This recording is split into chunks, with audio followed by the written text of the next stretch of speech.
बिस्मिल्लाहिर्रहमानिर्रहीम। अस्सलामुअलैकुम। नाज़रीन कराम, नई वीडियो में आपको खुश आमदीद कहते हैं। बहुत सारी इन्फॉर्मेशन है जिस पर आज मैं इस वीडियो में बात करूंगा। जो 2 रोज़ा कोर कमांडर कॉन्फ्रेंस हुई है, एक कोर कमांडर कॉन्फ्रेंस और एक स्पेशल कॉन्फ्रेंस थी, उसके हवाले से भी बात करूंगा। लेकिन मैं आगाज एक इंतहाई अफसोसनाक जो इन्फॉर्मेशन है मैं आपके साथ वो शेयर करने लगा हूं, जो अरशद शरीफ की शहादत से मुतालिक है। किस तरीके से उनको शहीद किया गया, पहली दफा ये हकायक सामने आ रहे हैं कि किस तरह उनको टॉर्चर करके शहीद किया गया।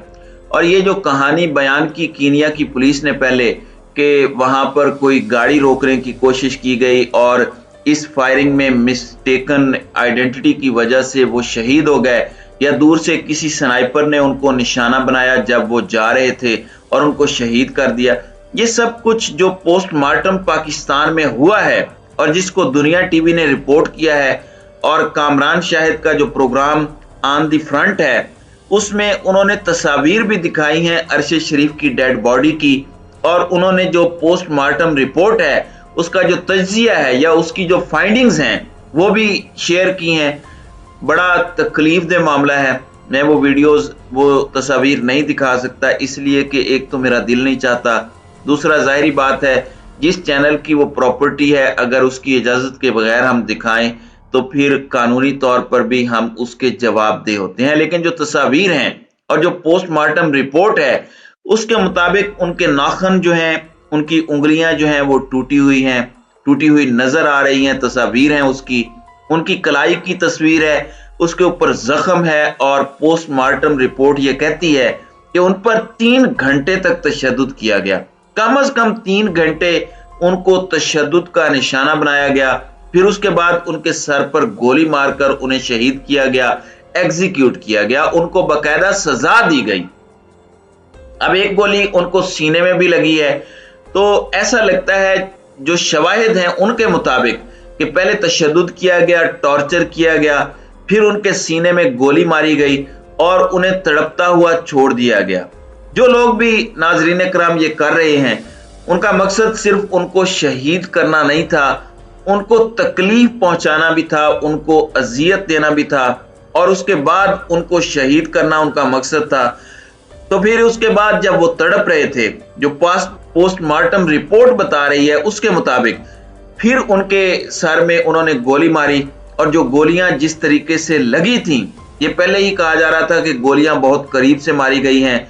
शक का इजहार किया जा रहा था कि पिछली सीट से शायद किसी ने गोली मारी है, लेकिन तब भी कुछ लोगों ने यह कहा था कि अरशद शरीफ को पहले शहीद करके उनकी डेड बॉडी को बाद में जो है वो गाड़ी में रखा गया और ये ड्रामा रचाया गया। अब पोस्टमार्टम की इस रिपोर्ट के नतीजे में सब कुछ सामने आ चुका है, और जो उनके 2 मेजबान हैं वकार और खुरम, वकार के मुताबिक उनका भाई खुरम जो उन्हें लेकर गया वो इसके बाद से बिल्कुल मंजरे आम से गायब हैं, किसी से मिले हैं या नहीं मिले। लेकिन उनकी स्टेटमेंट पाकिस्तानी अथॉरिटीज ने जो यहाँ से इन्वेस्टिगेशन के लिए गए थे वहां से उन्होंने उसको लीक किया अपनी मर्जी के पाकिस्तानी रिपोर्टर्स को।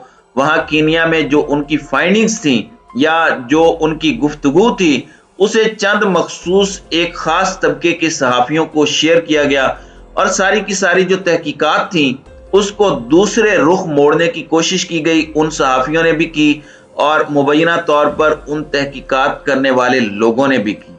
अब समझ में ये बात आ रही है कि जब अरशद शरीफ की वालिदा पोस्टमार्टम मांगती थी, रिपोर्ट मांगती थी, तो उनको पोस्टमार्टम रिपोर्ट क्यों नहीं दी जाती थी, क्योंकि जो मौक़िफ़ बनाया गया उसके मुताबिक पहले तो कहा गया कि मिस्टेकन आइडेंटिटी केस है, फिर कहा गया दूर से फायरिंग में शहादत हुई, फिर तरह तरह की कहानियां बना के इसको छुपाने की कोशिश की गई। लेकिन जो पोस्टमार्टम रिपोर्ट आई है उसमें हर चीज वजाहत के साथ है।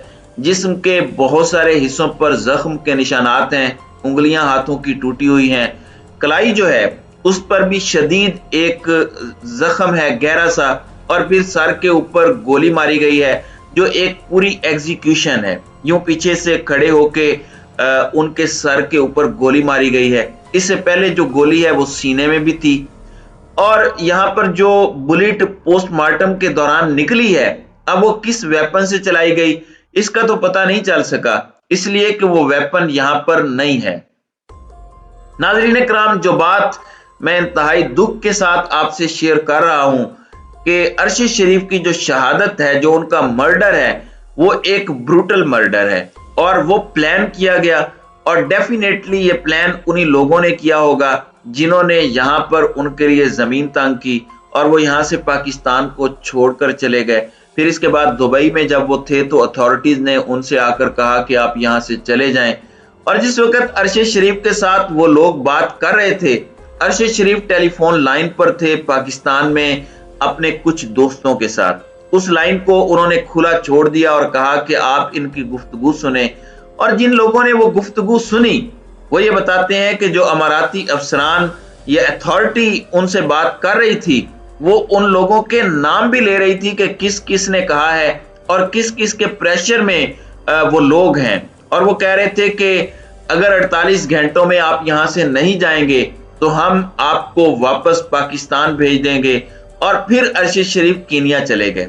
डेफिनेटली वहां पर वो अपने कुछ दोस्तों के पास ठहरे, कुछ ने उनकी मदद की, लेकिन जो लोग उनको एग्जीक्यूट करना चाहते थे उनके हाथ इतने लंबे थे कि उन्होंने वहां पर उन कारोबारी लोगों को या तो अपने साथ मिला लिया, उनको खरीद लिया, उनको ब्लैकमेल किया, या वो खुद उस क्राइम में हिस्सादार थे, मुझे नहीं पता। लेकिन पोस्टमार्टम रिपोर्ट ये कह रही है कि अरशद शरीफ पर तशद्दुद हुआ और 3 घंटे के बाद उनको एग्जीक्यूट किया गया, उनके सर पर गोली मार के। 3 घंटे तक अरशद शरीफ पाकिस्तान का वो सहाफी जिसको प्राइड ऑफ परफॉर्मेंस मिली, जो पाकिस्तान के इदारों के साथ खड़ा रहा, पाकिस्तान की रियासत के लिए सारी जिंदगी खड़ा रहा, जिसका ताल्लुक पाकिस्तान के एक फौजी घराने से है, जिसका भाई शहीद, जिसका वालिद नेवी कमांडर था वो भी शहीद हुआ, जिसके अपने खून में पाकिस्तान की मोहब्बत रची बसी थी, तो उसको इस बेदर्दी से शहीद किया गया। अब ये पता लगाना कि इसके पीछे कौन है, वो ये हुकूमत तो नहीं कर सकती, जो अभी तक इन चीजों को छुपा रही है, जो अभी तक पोस्टमार्टम रिपोर्ट भी वो रसा को नहीं दे रही और इन तमाम चीजों को छुपाया, तो ये तो नहीं कर सकते। रिपोर्टर विदाउट बॉर्डर्स आज ये कह रहे हैं कि हम यूनाइटेड नेशन से इसकी तहकीकात करवाना चाहते हैं। मुझे नहीं पता कि अब कौन इसकी तहकीकात करेगा, लेकिन मैं एक चीज जानता हूं कि इसकी तहकीकात सिर्फ तभी हो सकती हैं जब यहाँ पर अवामी हुकूमत हो, वो हुकूमत जो अवाम की हकीकी नुमाइंदा हो, वो यहाँ पर मौजूद हो और फिर इसकी तहकीकात की जाए। तो जिन लोगों ने ये जुर्म किया है, किसी माफिया से भी उनका ताल्लुक है, किसी ग्रुप से भी उनका ताल्लुक है, किसी इदारे से उनका ताल्लुक है, किसी सियासी जमात से उनका ताल्लुक है, कोई भी है, फिर उसका पता चलाया जा सकता है कि ये कैसे हुआ है। नाज़रीन इकराम, बड़ा ही अफसोसनाक वाक़या है, बहुत ही तकलीफ दे वाक़या है। I am speechless. अल्लाह ताला ही हम सब पर रहम करे, आमीन। तो नाज़रीन इकराम, आपकी इस वीडियो के हवाले से क्या राय है? अब अपनी राय का इजहार कमेंट सेक्शन में ज़रूर कीजिएगा।